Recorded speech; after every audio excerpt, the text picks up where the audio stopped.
somewhere in a climate-controlled drawer at the Smithsonian, folded in acid-free tissue paper, there's a wedding dress made from a parachute that saved a man's life over Japan. It isn't the only one. There's another in New Orleans, donated by a couple who traded a bottle of whiskey for the fabric that made it. There's a third in a Holocaust museum, sewn by a bride who paid the seamstress in cigarettes, at a camp for displaced persons in Germany in 1946. You've probably heard some version of this story before, usually with a number attached to it. 200,000 surplus parachutes. The story goes, dumped onto the post-war market for $6 apiece, snapped up by brides across America. It's a great number. It's specific. It's dramatic. It sounds like something out of a government ledger. There's just one problem. It isn't true. No such sale ever happened. And once you start pulling on that thread, you find something far stranger waiting underneath it.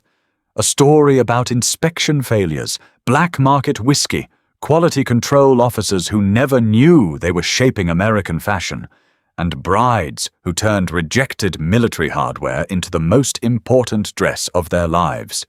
The real story of the parachute wedding dress was never about a bulk sale. It was about what happens when a nation runs out of fabric and its women refuse to go without. To understand why a parachute became precious enough to marry in, you have to understand what silk meant to the United States in 1941.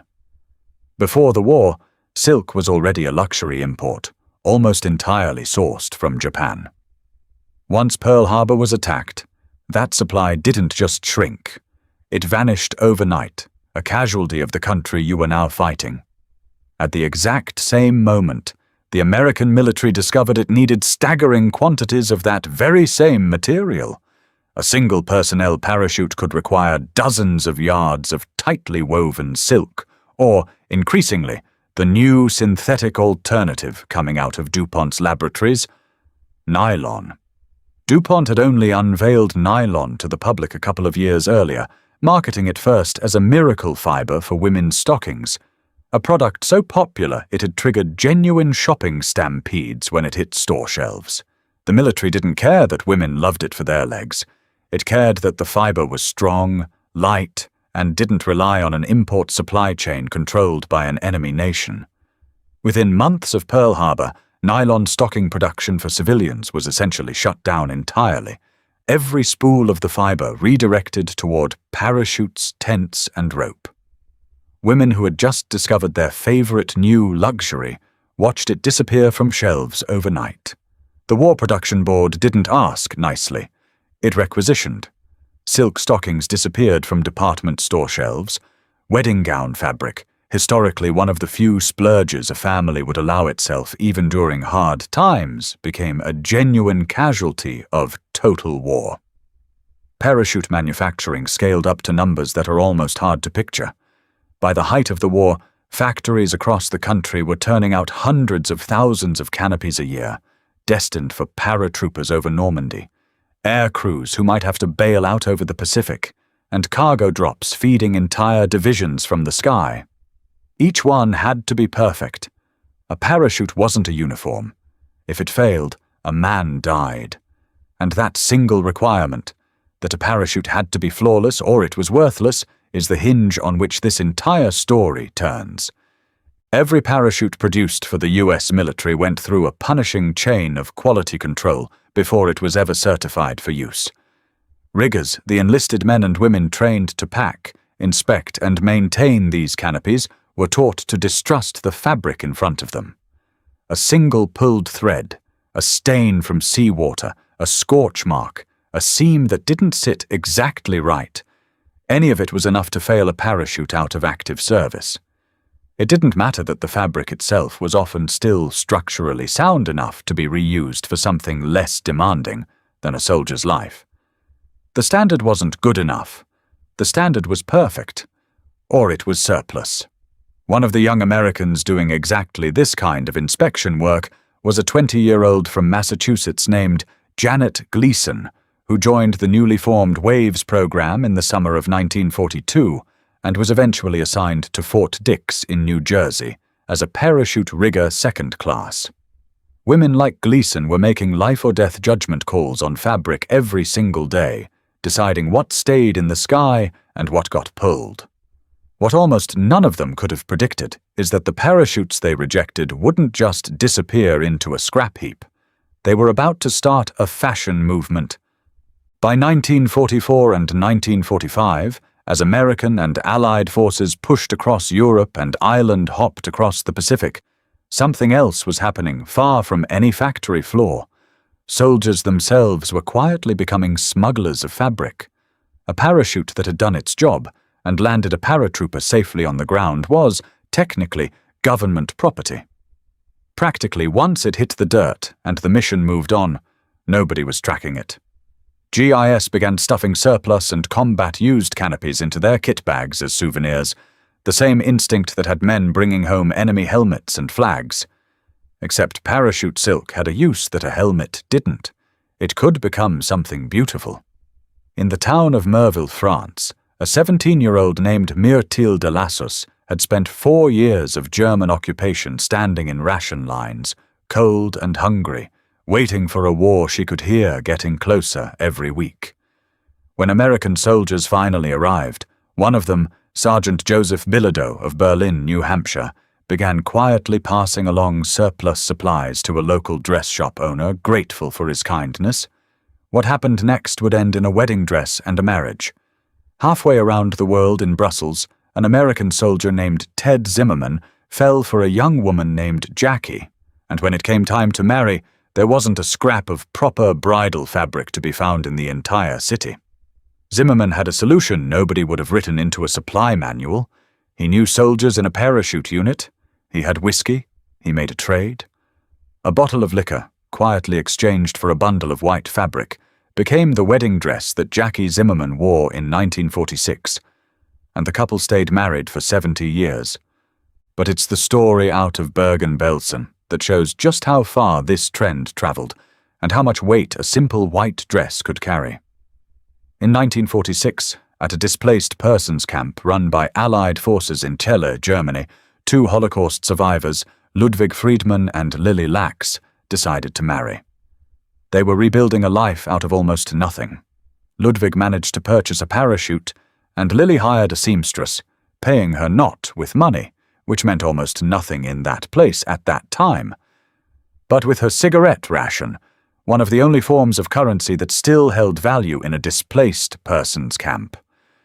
The dress they created together didn't stop being useful once the wedding ended.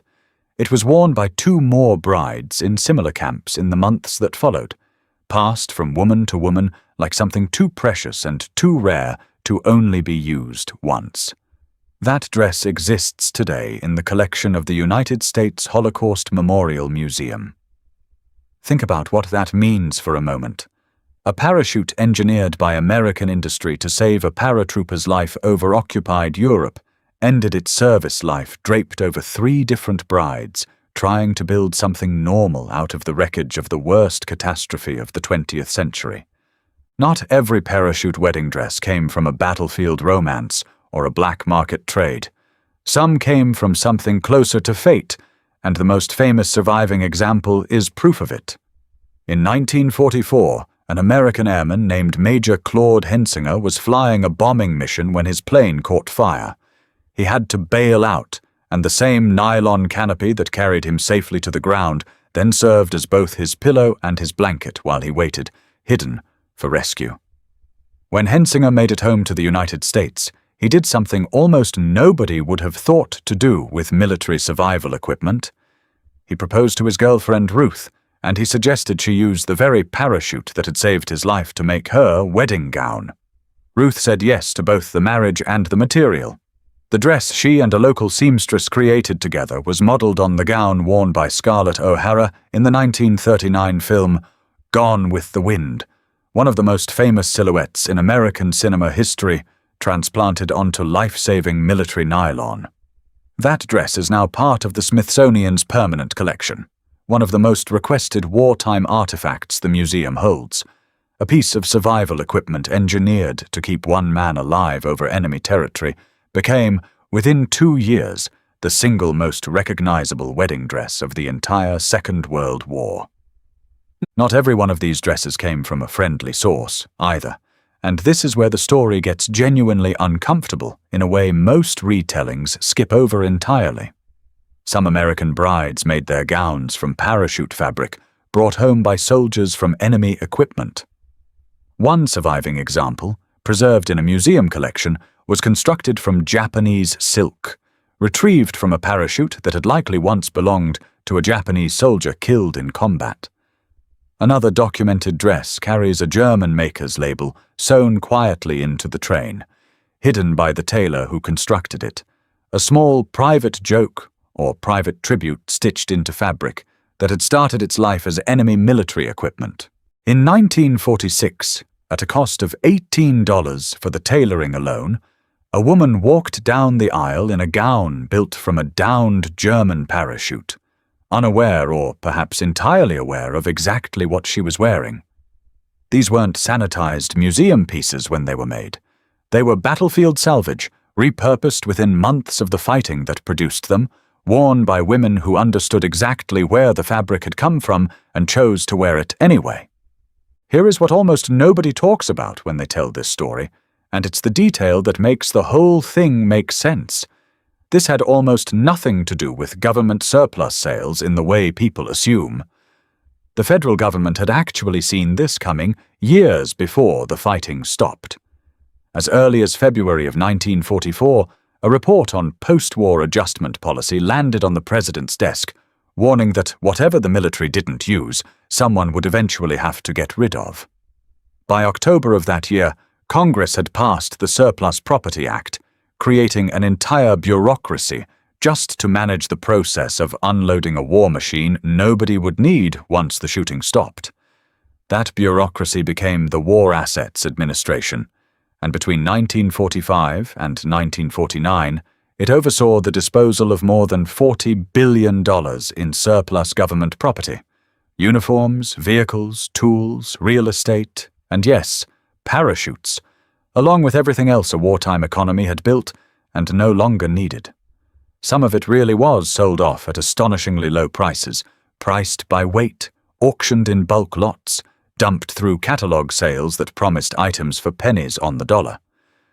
Magazine advertisements from the period really did list parachutes alongside tents, bicycles, and even surplus barrage balloons, the same over-the-top pictures that produced the infamous and mostly mythical story of the $50 Army Jeep. But the wedding dresses didn't mostly come from that channel. They came from something much more personal and far less bureaucratic: individual rejected shoots, pulled by inspectors like Janet Gleason for a single floor, and individual souvenired shoots, carried home in duffel bags by men who had no idea they were about to become part of somebody's wedding day. There was no $6 price tag. There was no bulk shipment of 200,000 units. There was a rigger's clipboard, a failed inspection, and a woman on the other end of the supply chain who needed a dress and had nothing else to work with. What's almost as remarkable as the dresses themselves is how quickly this became a recognized, almost expected wartime tradition rather than a strange, isolated workaround.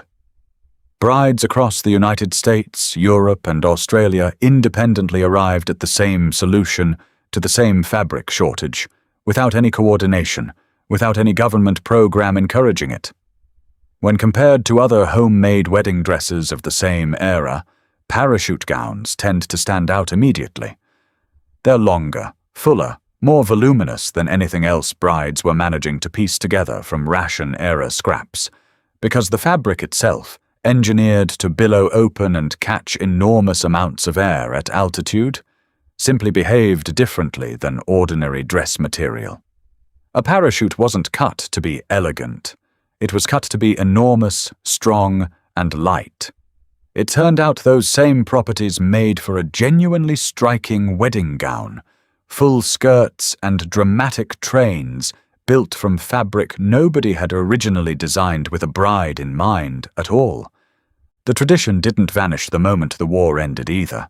It lingered for years into the post-war period, as fabric rationing eased slowly rather than all at once, and as returning veterans kept bringing home canopies they'd carried through the fighting.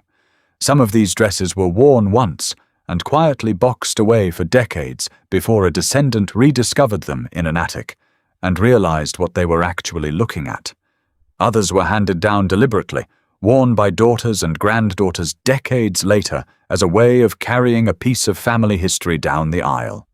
A tailor named John Parver built one such dress for $18 using a parachute marked with a German label he sewed carefully into the train, a piece of history and reference to war folded quietly out of sight, where only the bride and the people who dressed her would ever know it was there.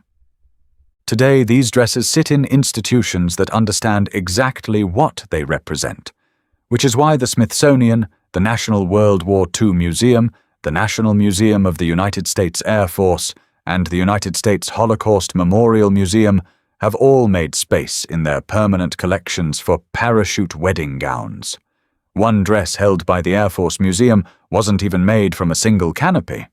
It was pieced together from strips of 9 different combat parachutes, sewn together into one gown, a literal patchwork of 9 separate missions, somehow surviving together in a single dress.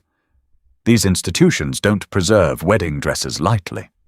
A gown earns a place in a national collection because it says something true about the era that produced it, and what these dresses say is remarkably consistent.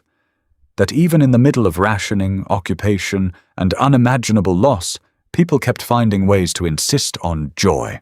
Walk into a military surplus store today, and you'll still find parachutes for sale, the direct descendants of the same supply chain that outfitted Janet Gleason's riggers at Fort Dix. They aren't marketed to brides anymore. They're sold to collectors, reenactors, film productions looking for an authentic prop, and outdoor enthusiasts who use the huge panels of tightly woven fabric as sunshades, hunting blinds, or backyard canopies. The functional purpose has shifted entirely, but the object itself hasn't changed much at all. The same design principles that once had to be flawless enough to trust with a human life now sold as a novelty or a piece of history you can hang on a wall. It's a strange kind of continuity. A supply chain built for the most serious purpose imaginable in 1943, quietly repurposed for hobbyists in the 21st century.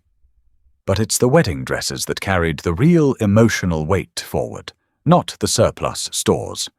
Every one of those preserved gowns, sitting today behind protective glass or folded in acid-free tissue in a climate-controlled archive, represents a decision made by an ordinary person facing an impossible shortage. A rigger's discard, a soldier's souvenir, a family's only option, transformed into the one object a bride refused to go without. A scrap of military equipment engineered purely to save lives kept getting turned, again and again, independently, by strangers who never met each other, into the exact same symbol of hope. There's a reason this particular piece of wartime history keeps resurfacing decades later, told and retold until the details start to blur into a tidier, more marketable myth. A number like 200,000 and a price like $6 are easy to repeat. They fit neatly into a headline, but they erase exactly what made the real story worth telling in the first place. That this wasn't a program, it wasn't a policy, and it wasn't a bulk transaction anyone planned. It was thousands of small individual acts of resourcefulness, repeated independently by people who never coordinated with each other and never knew the others existed.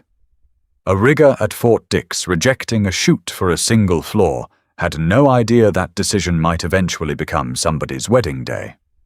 A soldier trading whiskey for fabric in Brussels wasn't thinking about historical preservation.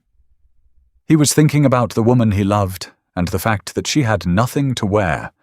Multiply that same small, private decision across dozens of countries and thousands of weddings, and you get something that looks, in hindsight, almost like a coordinated movement. It wasn't. It was just what happens when an entire generation runs out of options and decides to build something beautiful out of whatever is left. That's ultimately a more honest kind of history than the myth ever was, because it doesn't need an inflated number to be extraordinary. It just needs the people. Janet Gleason inspecting silk with a soldier's life riding on her judgment. Ted Zimmerman handing over a bottle of whiskey in a bombed-out European city because it was the only currency left that meant anything. Lily Friedman paying a seamstress in cigarette rations inside a displaced persons camp because actual money had stopped functioning as money. Claude Hensinger handing his fiancée the exact parachute that had kept him alive, asking her to turn his survival into her wedding day. None of these people set out to make history. They were just trying to get married in the middle of the worst war the world had ever seen, using whatever scraps of fabric the fighting had left behind. The myth needed 200,000 parachutes and a $6 price tag to sound impressive. The truth only needed a handful of people refusing to let a war decide what their wedding day would look like. So the next time you hear the number 200,000 or the $6 price tag, you'll know where that story actually falls apart, and you'll know what actually replaces it. Not a bulk government sale, not a catalogue order, a rigger's rejected inspection, a whiskey trade in Brussels, a cigarette payment in a displaced persons camp, a downed airman's parachute reshaped into the silhouette of a Hollywood movie star. Real people making real decisions out of the only fabric the war had left them. If this is the kind of story you want more of, the real history hiding underneath the myths everyone repeats, then make sure you're subscribed, because there's another one of these forgotten stories waiting, and it might be even stranger than this one.